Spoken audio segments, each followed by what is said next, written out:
Joining us now, a man that probably understands this better than most, a former Democrat turned Republican, New Jersey's Jeff Van Drew, and New York Congresswoman Claudia Tenney. First to you, Jeff. What is he talking about? Liberal world order? What the hell is he talking about is a good question. And I will tell you that he is telling the truth from his perspective. This is what these people want. This is what the liberal majority wants actually in Congress. It's what the liberal majority wants in every aspect. The billionaires that are around the world, the woke and the crazy celebrities that are out there.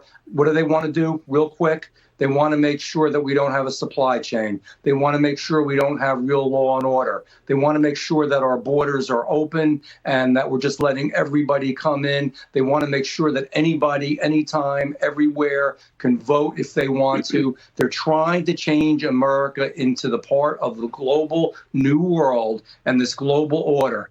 And I know we had some people on before, Brian, that were very positive and saying things are going to be good. And they're right in a way, but they're only going to be good if we stand up, if we fight, if we believe in what we say. We have a real responsibility as the Republican Party now. We have to move forward and we have to change so many things that are happening that are so destructive. So when you hear that from them, they're saying what they really believe.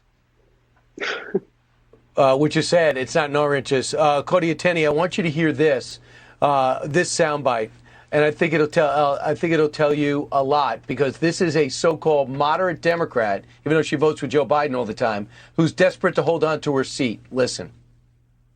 I intend to do the campaigning myself. I am the candidate. It's my name on the ballot. Certainly when I first ran, I ran in an R+7 district, and I won in that seat by getting out, speaking to voters.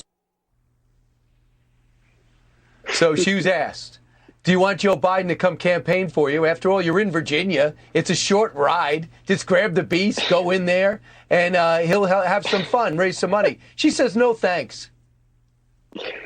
Why would exactly? No Democrat wants Joe Biden campaigning for him. Tim Ryan dodged the question. He's running for Senate in Ohio. Meanwhile, Republicans are clamoring to get President Trump's endorsement, which mostly gets you in the lead, or at least puts you ahead. But I love what Dr. Van Drew said. He's talking about this liberal world order. They're talking about elitism and arrogance, and they're in need and obsession with power and control. The Supreme Court last week and the last couple of weeks have delivered freedom and individual rights to the American people. And what's the reaction? To double down on taking those rights away again. Look at New York. It is a perfect incubator of exactly what not to do.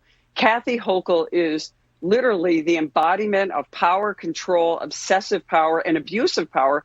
And she looks just like Nancy Pelosi in the way that she governs. Today, taking away our gun rights after they were finally given back to us, a civil rights type of case, and she takes them away. Energy, they're trying to shut down our energy. The crime problem, everything that you look to in New York, the Democrats have got power, and they're abusing it, and they're hurting Americans, and they don't care. Right, and you had so much to do with that, the Second Amendment actually being returned to states like New York. It must kill you to see these restrictions put in. Maybe the courts will push back. And Jeff, finally with you, Henry Cuellar came out and fought back a primary challenge from his left. He is a pro-life Democrat who's strong on the border. You are a moderate Democrat, and they basically almost tried to kick you out to you went Republican. When Henry Cuellar says, let me be me, what is your reaction? He's saying it to the left. Well, they should let him be him. They're not going to. They're going to make it harder and harder on him. There's a real difference. The Democratic Party of today, the Democratic Party that you saw out there, and the Congresswoman said it well. They're arrogant, and they want to change the world order. They don't want us to be the America of strength, the America that's the shining city on the hill. We are in a real challenge, and we better be ready for it, and we better be ready to stand up and bring our country home. Right. Right now, it looks like the House is going to be in Republican hands. Let's see about the Senate. But there's a lot more there's a lot more time left on the clock. Thanks to both of you. Appreciate it. Have a great 4th of July weekend.